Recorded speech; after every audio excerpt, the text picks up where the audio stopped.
September 6th, 1996. Tupac Shakur is the most successful hip-hop artist in the world. He's no different than the king of rock and roll, Elvis Presley. Tupac was a king of rap. To his legions of fans, he's the ultimate gangster rapper. Thug life, that's my comment. He's the angry voice of urban America. Yes, I am gonna say that I'm a thug. That's because I came from the gutter. People in the hood call him Black Jesus. They was like he was sent here to save us.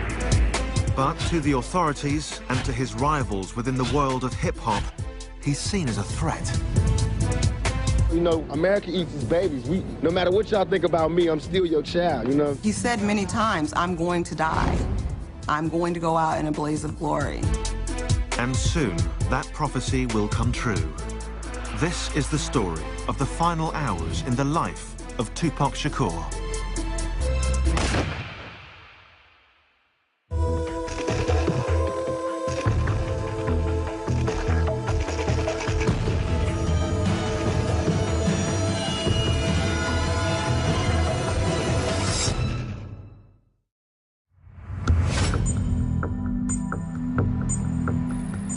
Los Angeles, California, September 6, 1996. It's 11:30 p.m. and Tupac Shakur leaves Lacey Studios in downtown LA, where he's just finished shooting his latest video.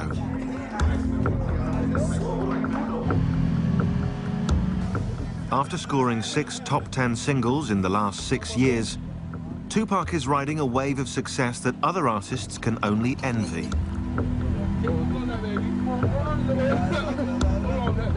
But in just 24 hours, that ride will come to a sudden and brutal end.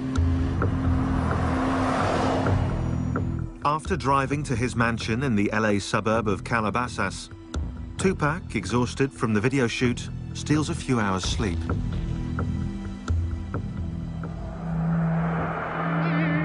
In the morning, his cousin, Jamal Al-Hussein, reminds him that they have to leave on a trip to Las Vegas. Because our birthdays is in the same month, he wanted me to celebrate our birthdays together in Vegas.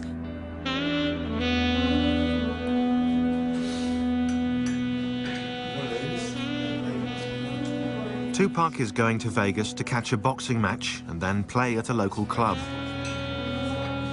With him is his live-in girlfriend, Kidada Jones, daughter of legendary record producer Quincy Jones.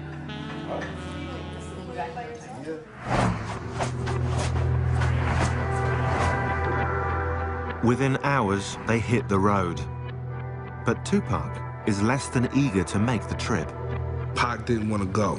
You know what I'm saying? It was obvious there was some other family issues that he wanted to deal with back in Atlanta, and he wasn't really keen on the whole Vegas trip, you know what I mean? But at the urging of his manager, Tupac goes along with the plan. It will be the last trip he ever takes.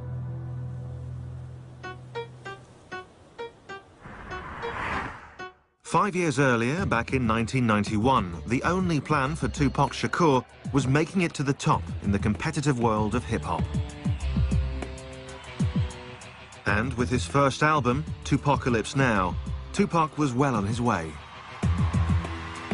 From the start, he forged a powerful bond with his fans, rapping about the cold reality of life on the streets. When he put that pen to paper and he opened up his mouth on that mic, it was just, you know, God had to be working.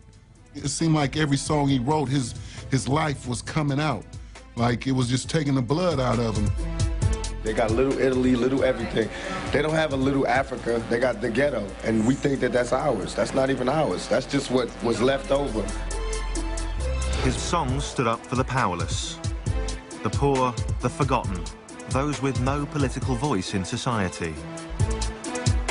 In 1994, Shakur clearly spelled out his philosophy in an album entitled Thug Life. But he wanted the ones who didn't think nobody gave a to see that he gave Thug Life, the hate you gave little infants. Everyone. Thug Life isn't just something for me. Thug Life is for you too. Anybody It's all the that society throws at you. Thug life is about choices. When you make the wrong choices, you end up in a life that you don't really want to be in. And that's what thug life is, against all odds. I'ma still make it. Tupac even had his political creed etched onto his skin. And all his tattoos meant something. He had 50 with an AK-47 tattooed on him. And what he believed is that 50 black men can do anything, if they put their mind to it, and they were all pulling at the same time in the same direction. Fans fell in love with his swagger and with his utter refusal to tone down his message. Was it incendiary? Was it crazy? Were the kids screaming at his concerts? Were girls tearing off their shirts? Were guys, like, you know, saluting with the pistol salute in the air? Yes, they were doing all that. And, I mean, that's hip-hop, that's rock and roll. Tupac's appeal went way beyond the ghetto, pulling in white, middle-class suburban kids who enjoyed the danger he brought from the other side of the tracks. Whether it was his energy or, you know, his force or his excitement or, you know, whatever it was, I believe that he connected with men and women and black and white and old and young. He always kind of had this ideology that he didn't need a record label. He didn't need the movies. All he needed to do was stay real. Because if he stays real and he keeps telling the kids what is authentic to him, that they will always relate. He will never be begging for bread. If it was attention that Tupac was looking for, he more than got it. But not always for the right reasons. As he climbed the ladder, some in the hip-hop community looked on with envy. Tupac Shakur was starting to make enemies. Hip-hop is about competition and about, you know, I'm better than you and, you know, I get more chicks than you. And it's very competitive, almost like a sport. Then you have these, you know, these huge egos working against each other. It's a recipe for destruction. And soon, rap's obsession with rivalry and violence will hit the glitzy streets of Vegas. And someone will overthrow its reigning king.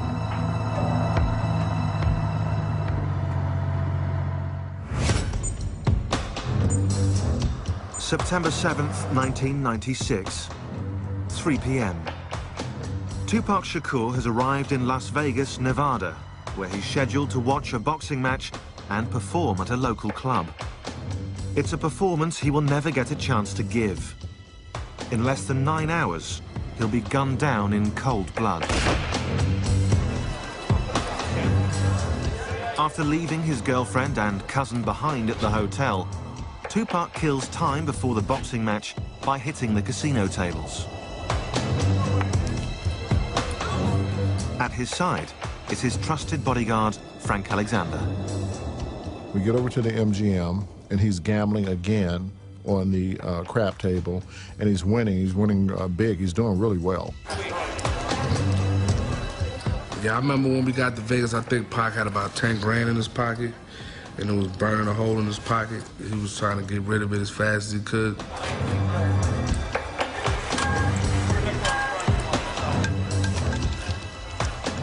At the table, Tupac is joined by members of the Outlaw Immortals, his backup group.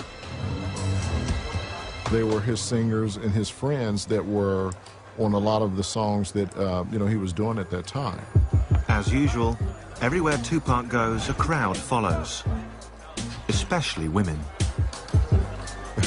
Tupac and women. The women were a dime a dozen. They were there, the groupies, from the movie sets, from the video sets, from the studio, from Italy, wherever. In the casino, as in life, Tupac plays for high stakes. Riding high in the charts, he can afford to gamble.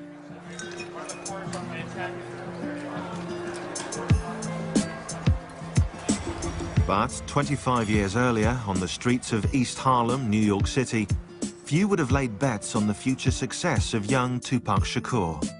His mother, Afeni Shakur, a member of the radical Black Panther Party, was arrested and charged, along with 20 other members, for conspiring to blow up local buildings.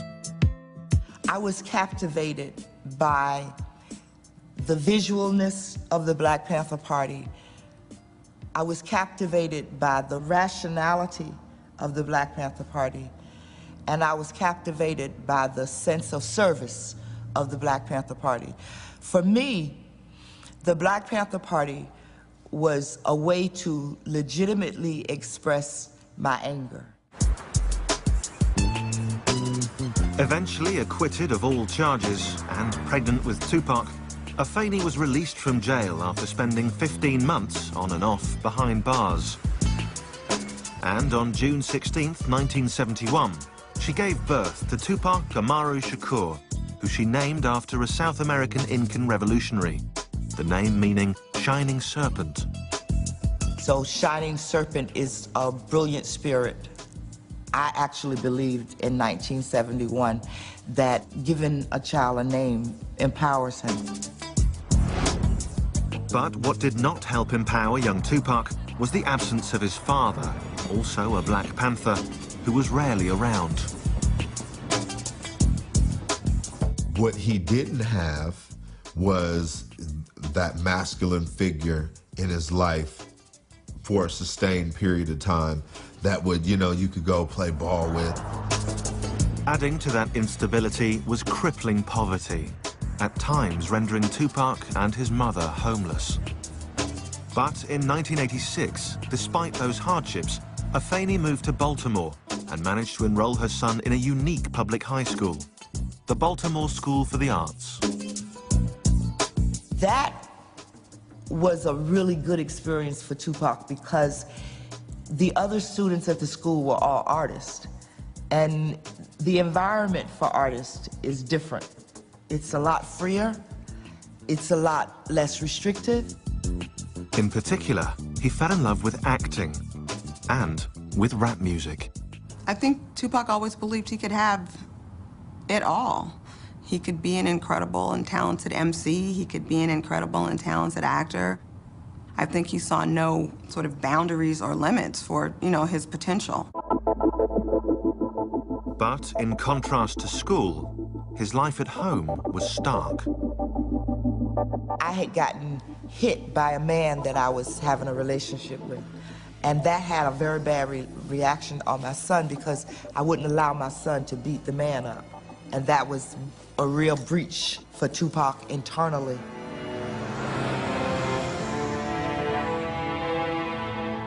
In June of 1988, to protect her son from their troubled home life, Afeni sent Tupac to the other end of the country to live with a friend in Marin City, California. But the 16-year-old quickly discovered he had simply traded one nightmare for another. Marin City, one thing that they're known for is a fist fight. Tupac was a little bitty guy.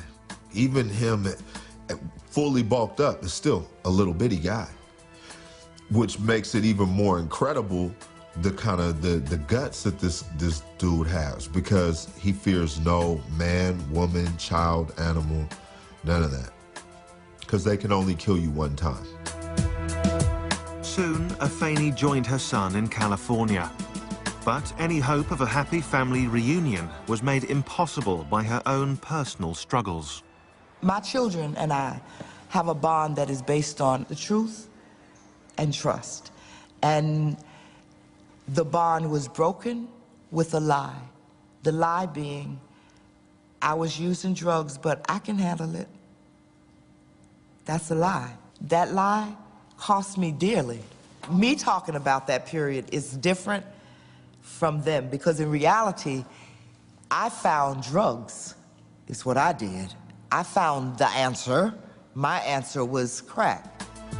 But despite his contempt for his mother's addiction, Tupac too drifted into the world of narcotics. He probably sold drugs for about a week. His reason for stopping was because his heart was too big. You understand? When someone brings you their wedding rings and they say, here, I'm gonna give you these wedding rings for some crack. You're like, man, it's that bad? It's come to this? And he quit. He said, I'd rather starve or I'm gonna make this rap thing work. At 17, Tupac hooked up with neighborhood friend Ray Love to create his first real group, Strictly Dope. We didn't fear nothing. We would jump on the stage and perform right now. We didn't need no trays of food. We didn't need a special type of mic. We didn't need a rider. We didn't need a limo. Nah, just give me just one mic, man. Tupac's ability to use that microphone would carry him clear out of Marin City and eventually to Las Vegas, where the world's greatest rapper would be silenced forever.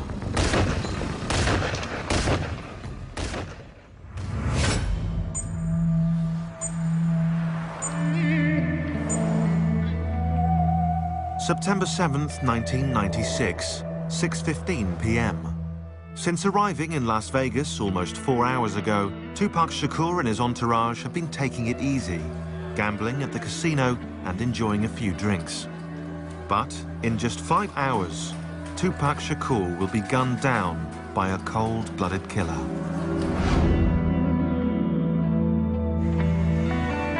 On the invitation of his manager and CEO of his record company, Suge Knight, Tupac heads out to see a much-anticipated heavyweight title match between Bruce Seldon and Tupac's close friend, Mike Tyson. Mike and Pac definitely had a friendship, a special kind of relationship with each other. We were all Tyson fans, you know what I mean? Like Tyson was a hero for us kids from the ghetto. Since their arrival, Tupac has insisted that his girlfriend Kidada and his cousin Jamala stay back at the hotel. This party is just for the boys. And I can remember us saying to each other, like, wow, why would they bring us out here and we can't even go to the fight, we can't go to the parties. He don't even want us downstairs. And he kept saying, please, he begged us, please don't go downstairs, please y'all stay up here. With his girlfriend and cousin safe and sound in their hotel room, Tupac and his bodyguard Frank Alexander head out to the MGM Grand, where the Tyson fight is about to get underway. But for Tupac, getting inside isn't so easy. There were a ton of people. There were a ton of people in line waiting to get into the fight. As we're walking by, you know, hey, that's Tupac. You know, you hear the whispering, oh, that's Pac. You get the groupies and you get the fans, you know, screaming Tupac. As they move through the crowd, adoring fans, however, are not the bodyguard's only concern. The famous rapper also has his share of enemies. His recent song, Hit 'Em Up, a scathing attack on fellow rapper Biggie Smalls, has stirred up anger within the hip-hop community. For Frank Alexander, it's a real concern. And I told Pac, I go, Pac, man, so with that song, he was like, oh man, you heard that, man? He goes, that was off the hook, huh? He goes, they playing it everywhere. He goes, man, it's all in the clubs, man, it's gonna be bad, it's gonna hot, blah, blah, blah. And I was like, Pac, dude, you're gonna need more security. I go, I'm not gonna be able to just handle you by yourself. Alexander calls on MGM guards for additional backup. For Tupac, the man who's built a career on confrontation, the constant threat of violence is just par for the course.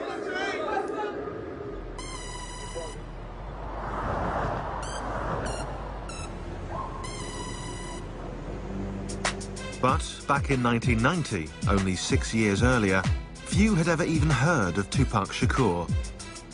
Still down and out in Marin City, California, and desperately trying to break into the music business, he caught the eye of established Oakland rapper Shock G, who offered Tupac a gig as a dancer in his group, Digital Underground.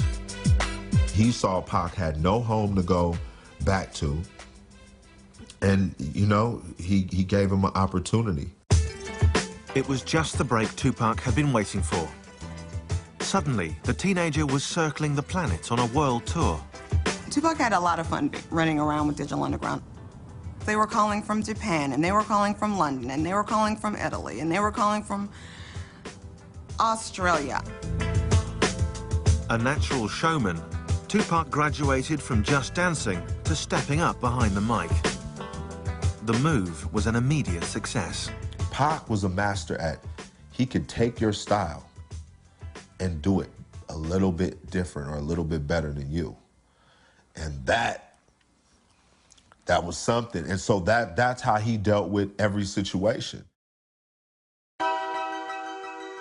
Soon, Tupac had his first record deal. And in November 1991, Tupacalypse Now was released. The album featured a strong and sometimes contradictory mix of violent anthems and compassionate social commentaries about poverty, broken homes, and drug abuse. If you look at his music, he had songs that were so negative about women and talked about them like they were just nothing. And then he had a whole series of other songs where he was putting all women, mothers and black women and all women on such a pedestal. He was a complicated guy. In his writing, Tupac drew from his various experiences, raised in a politically charged Black Panther home, exposed to the fine arts, and schooled on the streets. He was a poet, you know what I mean, first. I think Pac was just so in tune with himself that he can do whatever kind of song and not feel like if people hear it, they're gonna think I'm weak. He's a fan of himself as well. He would go, listen to what I said. Oh my God, the boy is nice. And this is how he would say it. He'd be like, oh my God, the boy is nice. Yo, Jamala, listen to this. This is how I kick it. And he would recite a little verse out that song, and he'll go, ooh, I'm so nice, I'm so nice, I'm killing them, I'm killing them. I'll be like, Pac, he is crazy. Since he was a kid, Tupac had also fantasized about becoming an actor. And in 1991, he made his second dream come true. He starred in the critically acclaimed film, Juice. Juice came out. When I went to go see it, the girls were screaming. That was fly. That was some to see. From the moment Juice came out, everybody was talking about Pac. It was just obvious that, you know, he was on the verge of something really major. That role helped him more than the music did. He would come downstairs and he would like spread his legs apart and his arms, shake his jewelry off and everything, pull his collar up and say, I'm a legend in my own time. And I would say, Dag, Pac, man, in another 10 years, you're gonna be the most powerful man in America. He was like, yeah, watch and see, I am. Things were looking good for Tupac. The following year, his mother, Afeni Shakur, now clean and sober, re-entered his life. Once again, they were a family. I discovered that when a child says to you, you're my mother, when they give you authority over their lives as their parent, that they can withdraw that authority. And my children withdrew it. I didn't take it back. They gave it back to me. But with the good came the bad. In 1992, Tupac was arrested for allegedly attacking a limo driver. In 1993, he was charged with assaulting another rapper with a baseball bat. In another incident, he was charged with attacking film director Alan Hughes with a weapon. In Atlanta, Georgia, he was arrested, although later released, for the alleged shooting of 2 off-duty policemen. It seemed that Tupac Amaru Shakur was taking his gangster image rather too literally. Well, Pac, you got to realize of, you know, where he come from and his family's history with the police. And they hated Pac. They hated Tupac. I don't know if it was that his heart was a Black Panther heart. I don't know if that was it, but Tupac just had no patience for law enforcement, and I don't know that he had respect for law enforcement. And so I think, why were the authorities mad? Because Tupac was thumbing his nose at them and worse. Mr. Shakur, can we get a comment from you at all? Hell no. Thug life.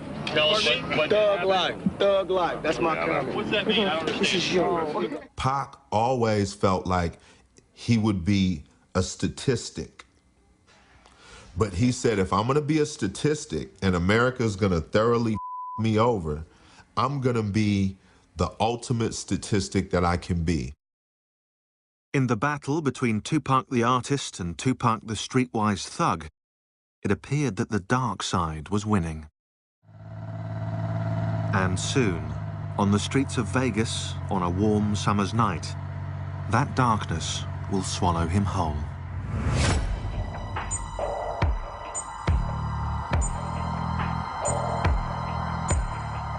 September 7th, 1996, 8:35 p.m. Tupac Shakur has just finished watching a boxing match at the MGM Grand, where his close friend Mike Tyson pulverized his opponent Bruce Seldon in less than 2 minutes. Backstage, Tupac is accompanied by Suge Knight, his manager and the owner of his record company, Death Row. With them is Tupac's security guard, Frank Alexander, and various Death Row Records associates. It's clear to everyone that Tupac Shakur is still revved up from the fight. And he's just going off, you know, man, 50 blows, 50, man, he knocked them out, yo, 50 blows. As the group enters the MGM Grand's lobby, one of Suge Knight's Death Row employees passes on a message to Tupac Shakur. One of Suge's guys, his name is Trevon, came over and whispered in Tupac's right ear. Trevon has spotted a man in the hotel lobby that he claims robbed him a few weeks earlier. The man is also a member of the Southside Crips, sworn rivals of another big LA gang, the Bloods, with whom Death Row is said to be affiliated. Tupac Shakur, the king of gangster rap, decides to teach the man a lesson. And Pac just ran up on him and...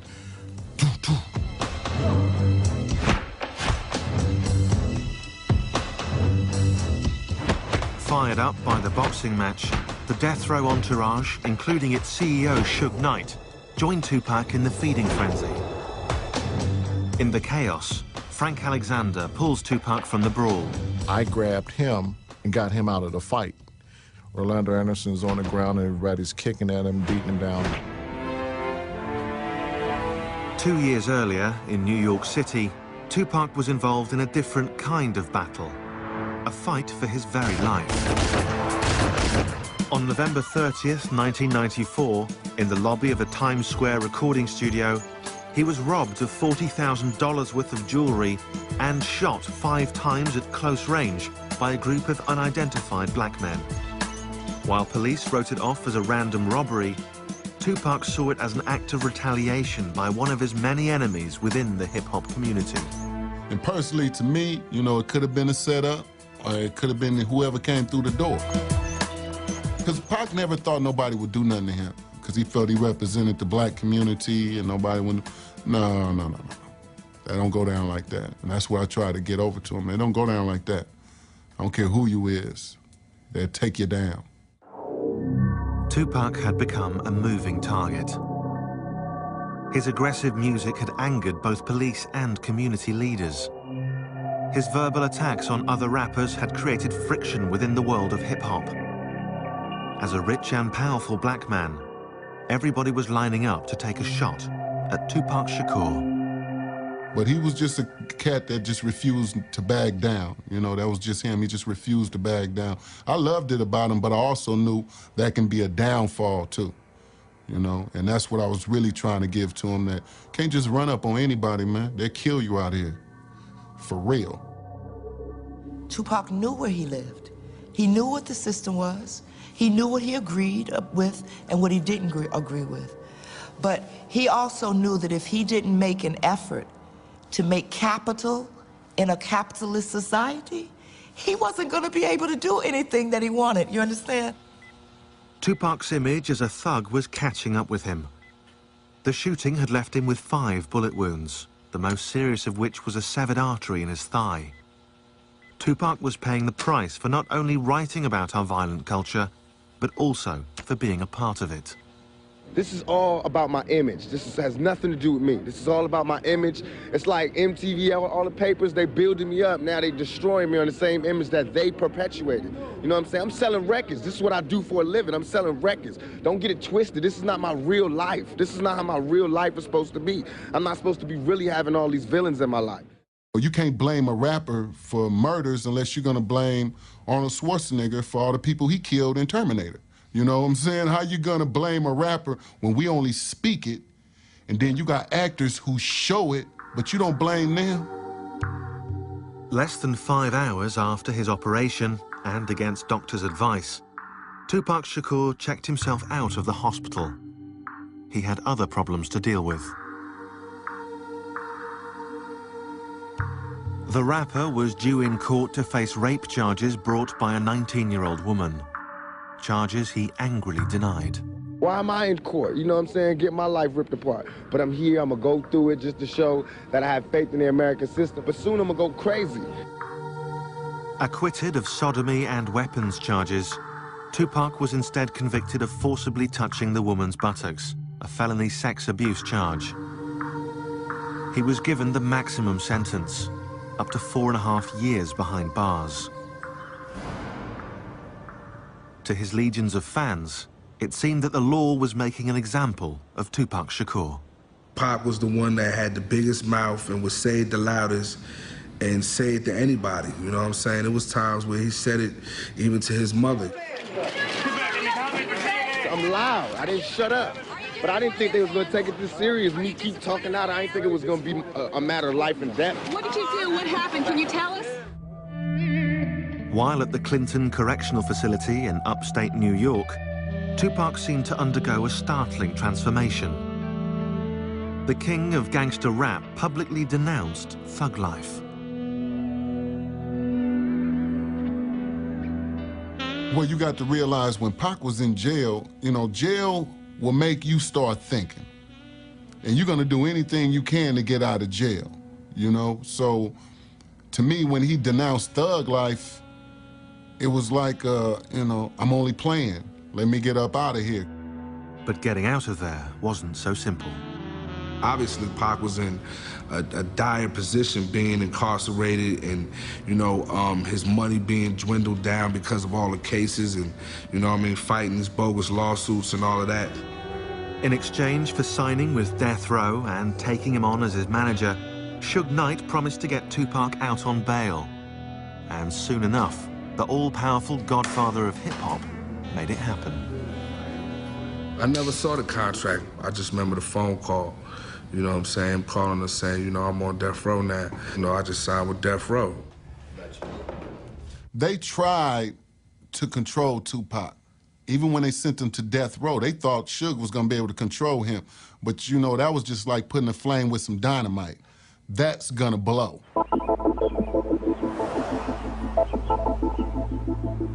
Death Row put Tupac up at the posh Peninsula Hotel in LA to recuperate, re-energize, and get back on his feet. He was coming off a #1 album with Me Against the World and a #1 record with Dead Mama, so he was doing his own thing. It's not like he needed Death Row, but in a sense, he needed them at that moment because it's like, hey, they gave me a $1.4 million bail. You know what I'm saying? I need to get out of jail. The master agitator was free and eager to get back to what he knew best, holding up a mirror to society's ills. Once he got out, it was like all that anger that was built up while he was sitting in jail came out all at one time. But soon, in a hail of bullets, that mirror will be forever shattered.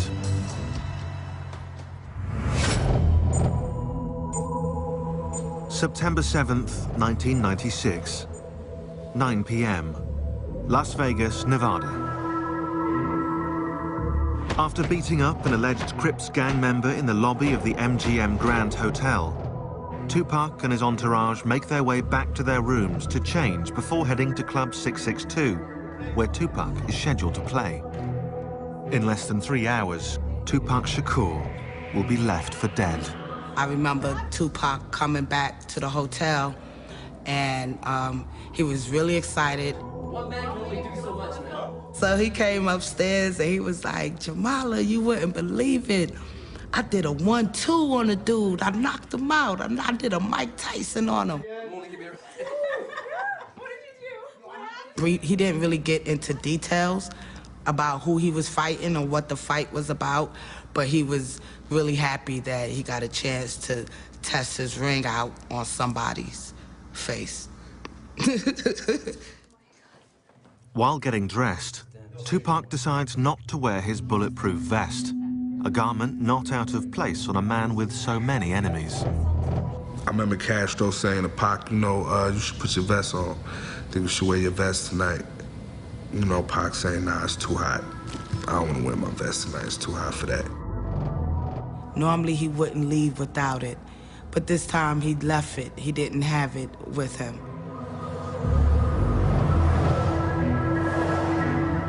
After the short pit stop, Tupac and the others wind their way across the strip to a mansion belonging to Suge Knight, Tupac's manager and the owner of Death Row Records. Suge and Tupac disappear briefly while the others wait impatiently. I don't really know what Pac and Suge was doing at the time. You know what I mean? I just know we was waiting and I was ready to go. Almost everything in Suge Knight's mansion is red, the official color of the mob Piru, an offshoot of the LA gang, the Bloods. He wore a lot of red. You know, it was his choice of color. He was from Compton. His hood, his set were of, you know, Bloods. So by him wearing red, if that's what he was representing, then that was on him. Some felt that by associating with a record label connected to the Bloods, Tupac was making himself yet more enemies.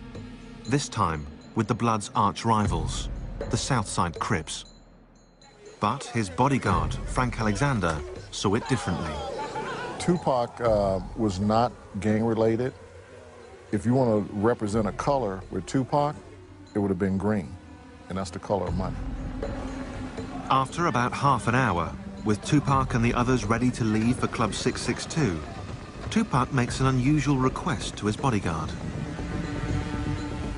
I was walking to the car with Suge and with Tupac, and I was actually opening up the back door to get in the back seat.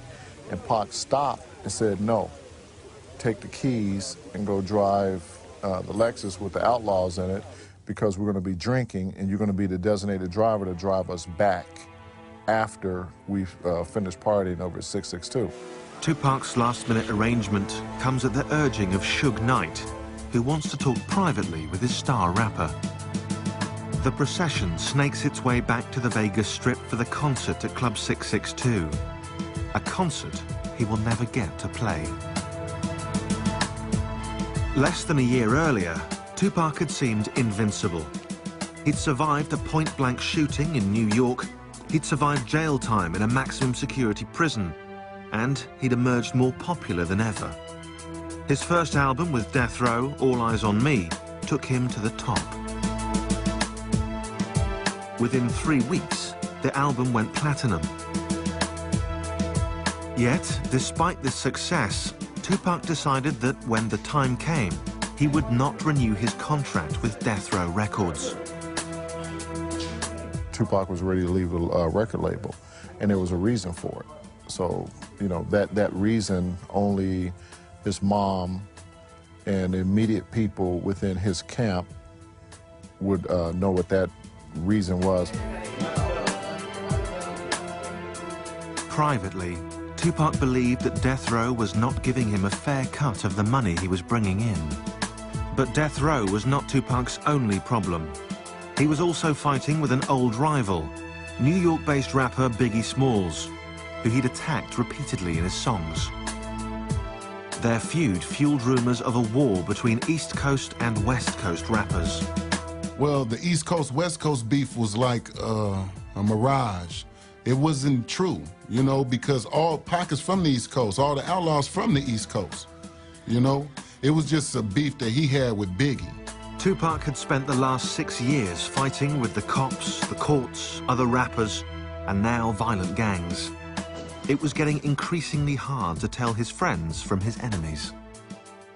Tupac had a lot more enemies than just, you know, Joe Blow rapper across the country. He comes from a family of people that don't just talk, they act. And they're educated. Pac's big mistake was speaking truth to power. And that's one thing when you're talking about a faceless government or the president. It's a whole nother thing when you're talking about people within the industry that you work or people within the streets. He didn't just speak truth to power when it came to the cops. He said about the dope dealers. He spoke truth to power all the time. When you have that level of honesty, they don't want you here. No one does. And now, as Tupac rides to Club 662 with Suge Knight, he has no idea that one of those enemies is about to strike back.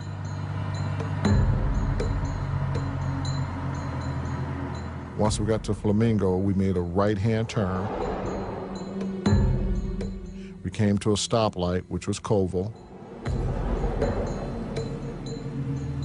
As Tupac's bodyguard follows in the car behind, the convoy inches forward. And as usual, Tupac draws the attention of his fans.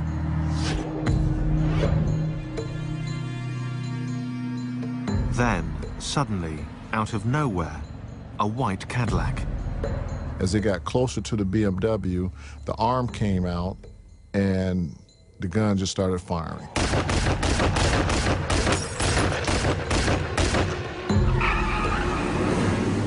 Suge's car is hit with a spray of bullets. 4 of them rip into Tupac's body. Another grazes Suge Knight's head. But after the Cadillac shot into the car, I thought they were dead. My reaction was to run up to the car, and instead, the car took off.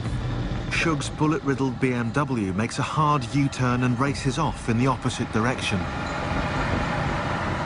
I didn't know what to think. It was a fog. It was a haze. Were these real bullets? Did they really shoot these guys? Badly damaged, the car soon blows its tires and breaks down close by. And, for the second time in his short life, Tupac Shakur is looking death in the face. September 7th, 1996, Las Vegas. At 11:17 p.m., a hail of bullets cut down superstar rapper Tupac Shakur. Mortally wounded with a punctured lung, he's rushed to University Medical Center, where he undergoes 2 emergency operations. His right lung is removed to stop internal bleeding, and he's induced into a coma from which he will never awake.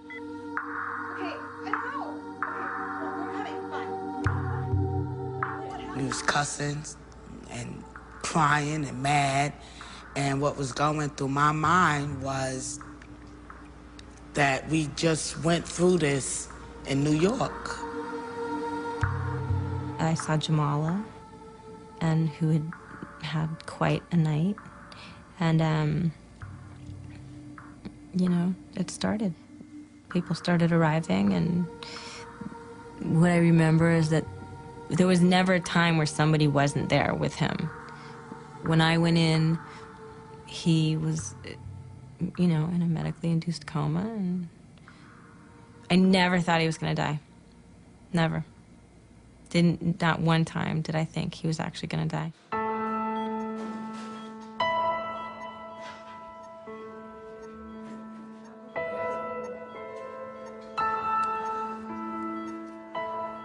When I first seen Tupac on a hospital bed, and he had all these tubes connected to him, and I knew then that he was gonna have to fight for his life.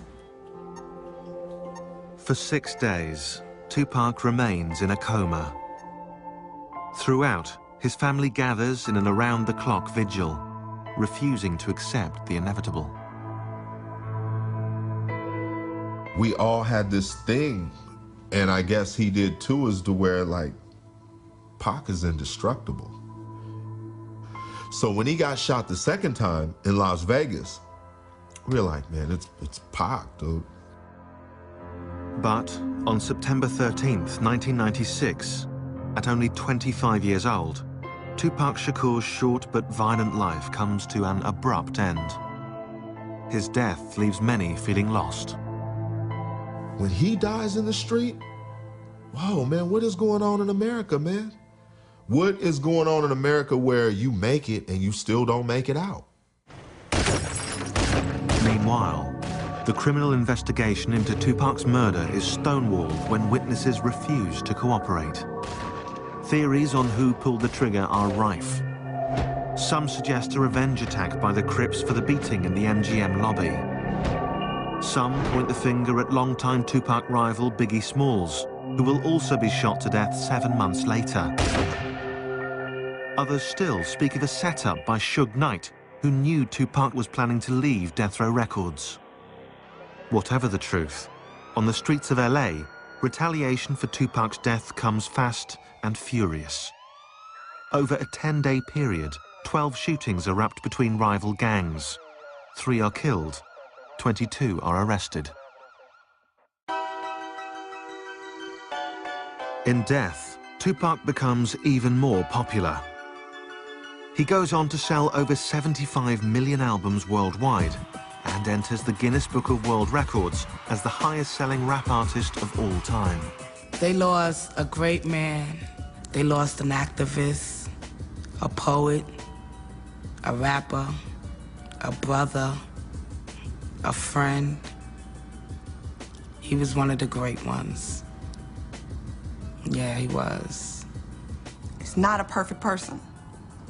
He's not a perfect rap star. He's not a perfect pop star. I think people liked him all the more for that. That sense of humor, man. Dude was funny. It's not all, you know, not all what you see, you know, the toughness and the bravado and all of that. We did more laughing than we did any of that tough gangster. His mother, Afeni, takes the family reins. In 1997, the Tupac Amaru Shakur Foundation is created to provide training and support for creative students.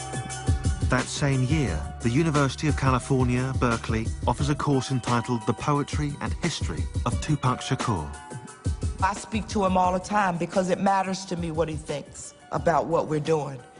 It matters to me. So I believe that he hears me. To this day, Tupac Shakur's killer has never been found.